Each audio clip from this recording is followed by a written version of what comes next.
Bueno, después que sucede esto, no tengo parlante porque no tiene la música, pero el winner, el ganador es este, y ustedes son productos del mejor espermatozoide de ese día. Es importante. Bueno, después viene, Evaté se llama por el primero que apareció. En el comienzo se llama Evaté, igual que en el Chile, hay 10 marcas. Pero queda como nombre Evaté, hay muchos nombres que son este aparatito que se junta, se pasa con la orina y se ve la unidad beta de la gonadotrofina coriónica, que es una fracción. 1 o 2 días después del atraso menstrual, generalmente no hay tanta cantidad de gonadotrofinas coriónicas en orina, por eso le puede dar negativo. Pero a veces nos da las 2 rayitas azules. Yo por hablar con ustedes,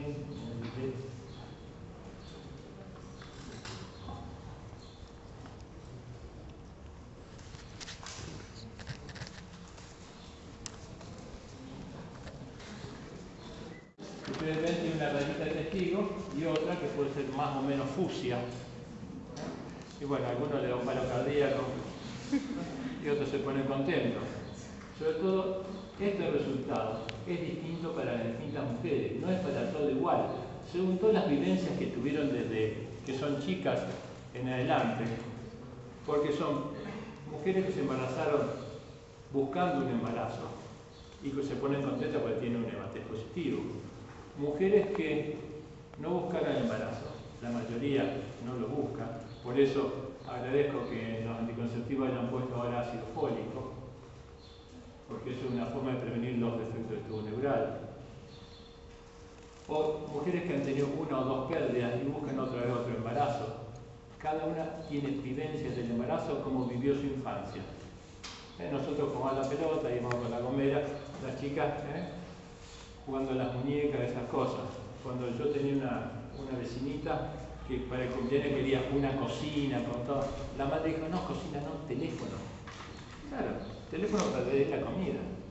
Ya casi nadie cocina como cocinaba mi abuela o mi vieja. Las implicancias del Evaté positivo son distintas para cada persona. Y esto sería un embarazo normal. Se produce la ovulación, la fecundación y se implanta el óvulo en cualquier parte del útero. Realmente si se implanta de la mitad para arriba, sea cara anterior, posterior, lateral, está perfecto. Lo único que no tiene que implantarse es en la parte baja, porque eso nos daría una placenta previa que complicaría la gestación o complicaría el embarazo si, vamos a ver después, si se detiene en algún lugar de su recorrido por la trompa. Y tiene importancia saber la mortalidad materna, porque las mujeres antes se morían. ¿De qué se morían? De infecciones después del parto o de hemorragia después del parto. Tener muchos hijos no quiere decir que cada hijo es más fácil. Hasta el cuarto, la cosa viene bien. Después del cuarto, como parte del tejido muscular es reemplazado por tejido fibroso, las contracciones del posalumbramiento después que sale de la placenta no son correctas, entonces el útero no se contrae y las mujeres se mueren por hemorragia postparto. Hasta el año 48 no había contractores uterinos. La oxitocina fue descubierta por Dale en 1948, así que a partir de esa época tenemos ahora medios para que se contraiga el útero y lo usamos de rutina después del alumbramiento. Y la mortalidad materna, bueno, Santa Fe está acá. Ustedes ven provincias como Jujuy, Formosa, Chaco, Santiago del Estero, todas las provincias que sabemos que son pobres, la mortalidad es muy alta. Y dentro de las hemorragias durante la gestación tenemos causas obstétricas, las vamos a nombrar, el embarazo ectópico, es decir, el embarazo fuera de lugar, el aborto en todas sus gradaciones, desde amenaza de aborto hasta aborto completo, la mola o el coriocarcinoma, que son degeneraciones del embarazo, y la placenta previa, que se manifiesta generalmente en la segunda mitad del embarazo. No es que se implantó la placenta abajo después de la mitad del embarazo. Se implanta del comienzo del embarazo, pero empieza a tener manifestaciones cuando se van produciendo contracciones del útero que rompen los vasos que unen la placenta con el gemelo, y por eso se produce hemorragia. El desprendimiento normoplacentario, que como su nombre lo indica, normoplacentario. La placenta está normalmente inserta, pero después vamos a ver unos dibujos, se desprende por una causa, y esa causa, la más importante, es la preeclampsia. La rotura uterina, que sucede en aquellas pacientes que tienen cesáreas anteriores, operaciones del útero como memectomías o alguna otra causa que han incidido el útero. Por eso después les puedo contar qué hacemos con las pacientes que tuvieron una cesárea. Podemos esperar un parto normal o siempre cesárea, una de cesárea siempre cesárea. No es tan así. Y dentro de las causas de muerte materna que vimos antes, tenemos algunas que son el aborto, sigue siendo 20-30%, eso a pesar de que la Municipalidad de Rosario hace muchos años y después la provincia implementaron dar anticonceptivos gratis en los centros de salud, las mujeres se siguen embarazando muy jóvenes, muy jóvenes. Si han ido a los centros de salud o a los hospitales, vemos mujeres embarazadas, 12, 14, 15 años, el compañero o no está o no trabaja, o vienen con su segundo embarazo a los 15 años y segunda pareja. La hipertensión, infecciones durante el embarazo o el puerperio, hemorragia anteparto, hemorragia posparto, varias causas de muerte materna. Y esto sería el embarazo ectópico, una causa de abdomen agudo, grave. ¿Por qué? Porque el útero, el huevo fecundado se implanta en la trompa y el trofoblasto horada, es como un Pac-Man, va horadando las paredes de la trompa y cuando llega a un vaso se produce hemorragia, entonces se produce un abdomen agudo por hemorragia y si la paciente no se opera, se muere. Se muere por hemorragia. Viene una paciente que tiene un atraso menstrual, viene con dolor abdominal, defensa a la descompresión. El tacto vaginal en el fondo del saco posterior es exquisito, porque ahí está el fondo del saco de Douglas donde se deposita la sangre. Cuando uno opera a la paciente, con una pinza clampea el vaso y se terminó la cirugía. Y la paciente se salva.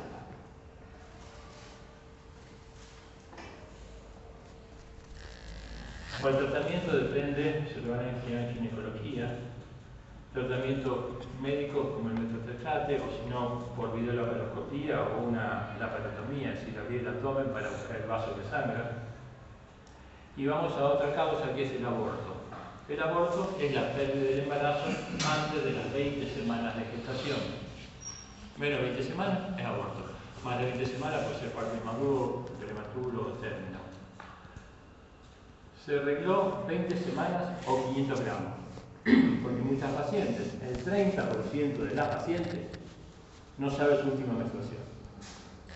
Si yo le preguntara ahora a las mujeres cuándo fue su última menstruación, muchas dicen sí, me acuerdo tal día, otras sacan el almanaquito ese que le regalan en las peluquerías donde tiene anotado el día de la primera menstruación, otras sacan el anticonceptivo y cuentan, me tiene que venir tal día o me vino tal día.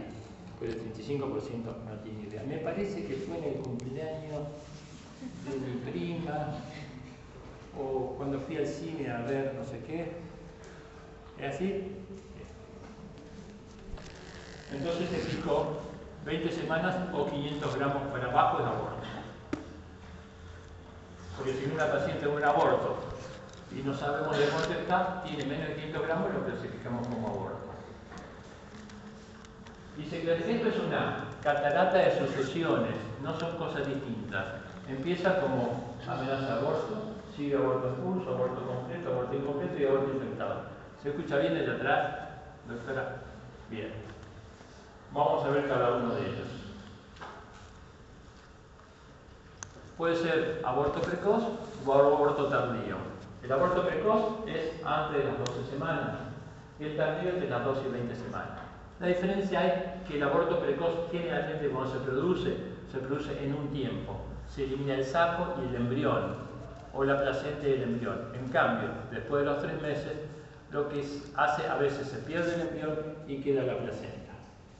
Y a veces se puede contemporizar un poco, se le pone un goteo con 30-40 unidades de oxitocina que contrae el útero y a lo mejor elimina el resto del embarazo, o hay que terminar haciendo una aspiración, una MEO, que es mucho mejor que el legrado con cureta metálica.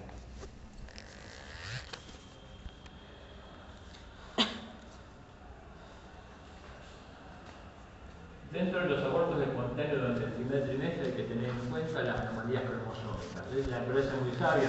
Cuando no se oculta bien el óvulo con el espermatozoide, tiende a eliminarlo. Y el 50% de los abortos son debidos a anomalías cromosómicas. Edward mató todas las malformaciones que hay, que se pueden estudiar, como vamos a ver después en la clase que sigue, que no es obligación que se queden. Yo vine para darle esto, pero voy a dar control prenatal, ecografía, todas esas cosas que van a estar en el parcial. Entonces, una clase de repaso para ustedes. Y tenemos aborto habitual, aquel que ha tenido 3 o más abortos, la mujer. Y hay que ver una patología nueva, que ya hace años que estamos implementando y estudiando en las pacientes que tienen 2 abortos o más, que es la trombofilia. La trombofilia hace que se trombosen los vasos primarios con el embarazo, entonces el embarazo no tiene irrigación y se detiene. Esas pacientes estudiadas hay que hacerle en su próximo embarazo tratamiento con heparina de bajo peso molecular todos los días y aspirina. Con esto lo pasamos. Amenaza de aborto, ¿qué es? La paciente tiene dolor, pero el cuello está cerrado, formado. No hay modificación del cuello y la sangre es poca. Y tiene dolor por las contracciones. Si eso no se detiene, va a pasar a otro cuadro, porque el dolor es poco, va a pasar a otro cuadro que es el aborto en curso. ¿El aborto en curso cuál es? Aquel que tiene modificaciones cervicales y la pérdida es más abundante y tiene más dolor porque las contracciones del útero duelen. Lo mismo ustedes cuando estudiaron, hablaron del parto y del alumbramiento, hablaban de los entuertos. Los entuertos son contracciones del útero cuando el bebé se prende la teta. Por vía refleja, produce descarga de oxitocina y prolactina, entonces va a contraer los vacinos mamarios para la eyección láctea y también va a contraer el útero. Y eso dura 2 o 3 días.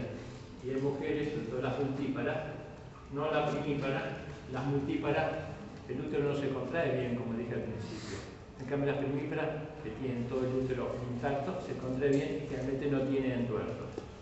Las multíparas, como están más relajadas, cuando el bebé se prende, se produce contracciones. Se soluciona con analgésicos por vía oral solamente.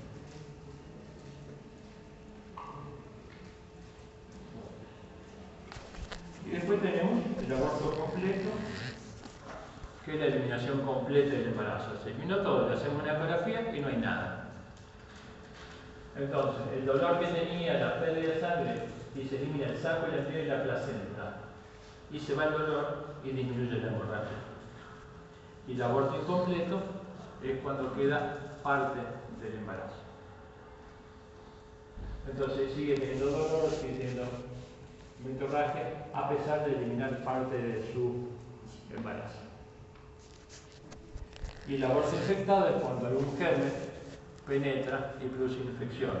Y ustedes habrán estudiado el síndrome de Mondor en ginecología, que es cuando se infecta, y a veces lo que hay que hacer es una esterectomía, o generalmente los pacientes se mueren.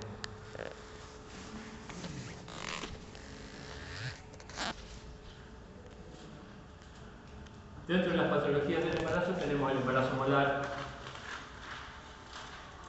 que es cuando el embarazo sufre una serie de transformaciones como vesículas, como si fueran un ramillete de uvas. Son todas vesículas, que puede ser una mola total o una mola parcial. La frecuencia no es alta, sino es 1 cada 1000 de embarazo o 1500 de embarazo. En este caso, lo que hay que hacer cuando se sospecha esto, se puede sospechar porque la paciente dice que tiene 3, 12, 14, 16 semanas de amenorrea, viene a la consulta, la altura uterina es mayor, el útero es mayor tamaño que la amenorrea. Le pedimos una ecografía y nos da una imagen.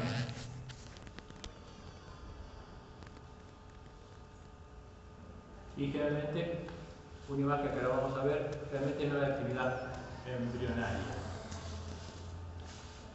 La subunidad beta está muy alta, los valores de subunidad beta son muy altos y puede haber una hipermesis gravídica por la cantidad de hormonas que tiene.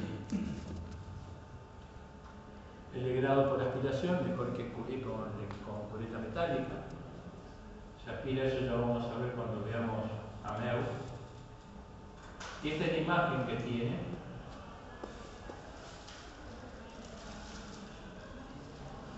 La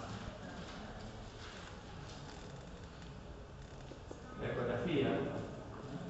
Y esa imagen todo como sacular, como queso dulce. Los cambios que se producen en el embarazo molar son focales en la mola parcial. Tenemos parte de la placenta transformada en mola, pero hay embrión.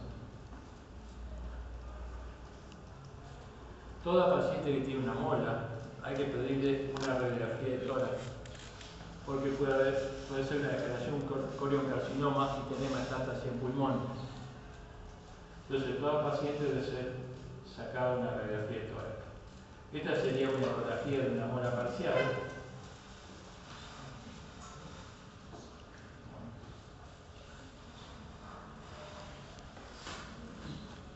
Ahí tenemos las imágenes en saco de la mola, y esa es la cabeza del bebé. La cabeza del bebé está cortada horizontalmente arriba de los ojos y se ve desde arriba. Entonces vemos todo el contorno del frontal parietal y del occipital. Y acá en la misma paciente vemos el hueso fémur, que es el hueso más largo del cuerpo, junto con el brazo, que se mide en la ecografía. Este es el útero de la paciente. Ustedes vean a los costados, se ven las trompas ahí, y estos son los ovarios de gran tamaño. No hay que tocarlo, un tiempo después vuelve a su tamaño normal. Después que se evacúa la mola, hay que seguir la paciente pidiéndole valores de subunidad beta cada 2 semanas para ver cómo va bajando la curva de subunidad beta, porque si no baja o vuelve a subir es una metástasis o no se evacuó bien la mola. Cada 2 semanas de que desaparezca. Y no se puede embarazar durante 6 meses la paciente. Y si ha tenido un coriocarcinoma, son 2 años.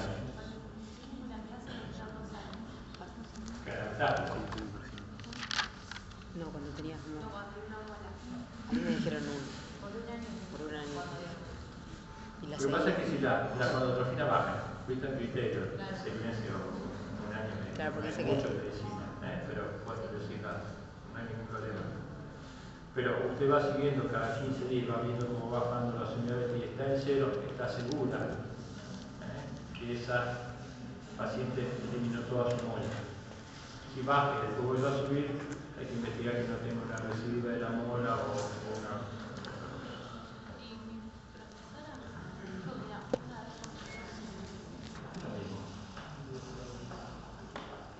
Cada 15 días lo mismo. Son distintos criterios. Yo creo que si le sacamos una soneta por semana o cada 15 días, va a encontrar que bajó porque se dio el tratamiento del mismo. Por aspiración, es mucho mejor que con cureta metálica que puede perforar el útero. Y si hay metástasis 2 años, no se debe embarazar la paciente. ¿Quién le da clase de mola? De obstetricia la misma. ¿Cómo llaman? Bueno, esto es patología que se presenta en la segunda mitad de la gestación. La placenta no es que va a migrar hay migración ecográfica de la placenta, a lo mejor escucharon eso, porque cuando el embarazo es muy pequeño, a veces hacemos la ecografía y vemos que la placenta está muy cercana al cuello, entonces se habla de inserción de placenta baja. Cuando se forma el segmento inferior, la placenta migra hacia arriba, se separa del orificio interno del cuello y se ve más lejos. Eso se llama migración placentaria a nivel ecográfico. No es que ustedes están en el departamento de su casa y plantaron una plantita con la maceta acá y el otro día la encuentran en otro lado. Es como una gramilla la placenta. Se implanta y se queda siempre ahí. Factores asociados a la placenta previa, legrados previos, cirugías ginecológicas, cesáreas, son factores que inciden en que el óvulo fecundado se implante en la zona baja del útero. El diagnóstico ahora lo hacemos en base a la clínica, porque la paciente viene con una pérdida sanguínea roja, pero ya la paciente, como todas tienen ecografía y las pacientes hospitalarias tienen, los que han visto ecografía conmigo tienen 6 o 7 ecografías. En cambio, a nivel privado, como le tienen que autorizar la obra social de ecografía, tienen menos ecografía. Entonces, todas las pacientes ya saben dónde tiene ubicada la placenta. Y la pérdida de sangre es roja, porque la hemorragia es reciente y es de ahí abajo. Es roja, no tiene coágulo y es brillante. Y no tiene dolor, excepto que tenga las contracciones. Pero en el intervalo de las contracciones, el útero se relaja. Recuerdan ustedes que durante el trabajo de parto, ¿saben el trabajo de parto? Tienen que controlar algunas cosas. Frecuencia de las contracciones, intensidad, duración y el tono. El tono, clínicamente, es cuando usted con la mano en el abdomen, deprime el abdomen, deprime el útero y toca las partes fetales. En tocar las partes fetales dice que tiene un tono normal que estaría entre 8 y 12 milímetros de mercurio. Y la placenta, según donde se ubica, puede ser lateral. Generalmente esa nos damos cuenta después del parto, porque el orificio donde se rompió la bolsa o la membrana y sale el bebé está a menos de 10 centímetros de inserción placentaria. Después tenemos la placenta marginal, oclusiva parcial y total. Acá vemos la placenta previa, en este caso la placenta previa lateral, menos de 10 centímetros acá. Esta realmente no nos va a dar síntomas durante la gestación. En cambio, tenemos la placenta marginal, llega al orificio. Esto es una cosa de visión anatómica, más que nada. Y ustedes ven que cuando la placenta está en el costado, la presentación es cefálica. Pero cuando hay algo que está ocupando la parte debajo del útero, la presentación es distinta. En este caso estaría en podálica o oblicua. Y la placenta previa, oclusiva parcial o la oclusiva total. Ustedes ven acá que la situación del bebé es distinta, podálica o casi transversa, porque algo impide que el bebé haga la versión interna y se ponga de cabeza. Tratamiento de todas estas tenían que ser embarazo por vial. Desprendimiento normoplacentario es cuando la placenta está normalmente inserta y se desprende. En el dibujo ustedes ven el bebé, esta situación. La situación puede ser longitudinal, transversa o oblicua. La presentación cefálico-podálica y el dorso derecho e izquierdo. Esto es longitudinal, cefálica, dorso a la derecha. Bien. Y la placenta está normalmente y eso juro que se ve el desprendimiento normoplacentario. A veces la paciente concurre a la consulta tempranamente y el bebé se salva y se puede salvar el útero también. Pero cuando piensa que comió algo, que tiene dolores y que a lo mejor comió algo y demora, el desprendimiento se va produciendo cada vez más, entonces se compromete la vitalidad fetal. Y entonces viene la paciente con el útero con hipertonía, el útero está duro, no se deprime, los objetivos fetales pueden ser negativos, y si demora mucho, parte de la sangre se infiltra en el músculo uterino produciendo hematomas, Y eso hace que el útero, después que uno no me gusta que tomen mate en clase. ¿Escucharon? No me gusta que tomen mate en clase. Por una hora no se van a morir. Entre que se va el mate y lo toman y lo pasan, perdieron lo que yo digo. Y después están las preguntas que no las saben. Bueno, entonces, contracción del útero, y eso se llama útero de Cuvier. Ustedes van a ver que en obstetricia y en ginecología tenemos palabras francesas, palabras alemanas, porque nos basamos hasta la Segunda Guerra Mundial, 41-45, nos basamos en la escuela alemana y francesa. Después de la Segunda Guerra Mundial, como Europa quedó destruida, nos basamos en la escuela americana, por eso vamos a hablar de Force de Simpson y otros nombres que son ingleses o americanos. Es una causa principal de coagulopatía de consumo. Y acá, a diferencia de la placenta previa, la sangre es oscura, roja y tiene coágulos, porque se desprende arriba y va desprendiendo las membranas hasta salir al exterior. Esa es la diferencia entre uno y otro. Y el trabajo de parto, por la hipertonía, por la limitación de la sangre, no se relaja. Según el grado de desprendimiento, eso no se lo vamos a preguntar. El útero, cuando es poquito, todavía se puede deprimir, pero cuando llegó al 50% de hipertonía, tétano uterino, útero de Cuvier. El diagnóstico, realmente la paciente es hipertensa. El desprendimiento neumoplacentario, el 50% de las causas es la preeclampsia. Esto es la superficie.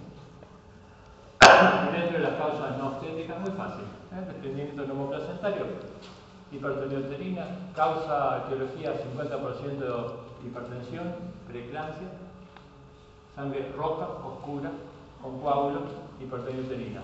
La placenta previa, sangre sin coágulos, roja y no duele. Más fácil. Y dentro de las causas no obstétricas tenemos la endometriosis, que es la implantación de parte del tejido fuera del útero. Pólipos, que puede haber pólipos que pueden sangrar, sobre todo los pólipos que hacen protrusión sobre el cuello del útero, y miomas, que pueden complicar la gestación. O lesiones cervicales, la subnectopía en el cuello, que a veces son abundantes, la paciente se embaraza, el cuello del útero se congestiona, tiene relaciones y como eso se lesiona, sangra, y la paciente puede tener alguna pérdida sanguínea después de una relación coital, entonces concurre a la consulta, mirar si no es del cuello y si no investigar la causa por la cual puede tener hemorragia. Esto sería endometriosis, se implanta el endometrio fuera de la cavidad uterina. Y los pólipos que hacen protrusión del cuello también pueden sangrar. Y dentro de los miomas que más perjudican el embarazo son aquellos que son submucosos.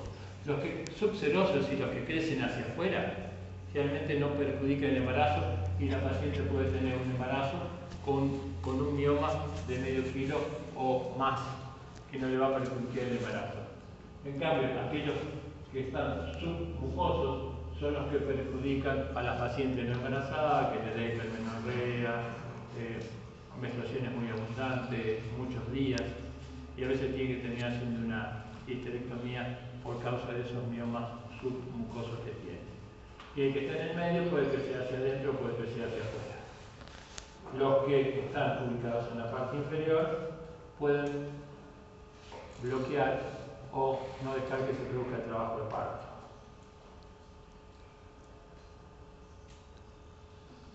En este caso, en el último dibujo abajo, tenemos un mioma ahí abajo que perjudica la progresión del trabajo de parto, en este caso el periodo expulsivo.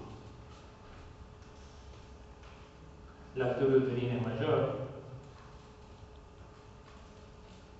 Muy bien. Esta es la clase que quería darle yo.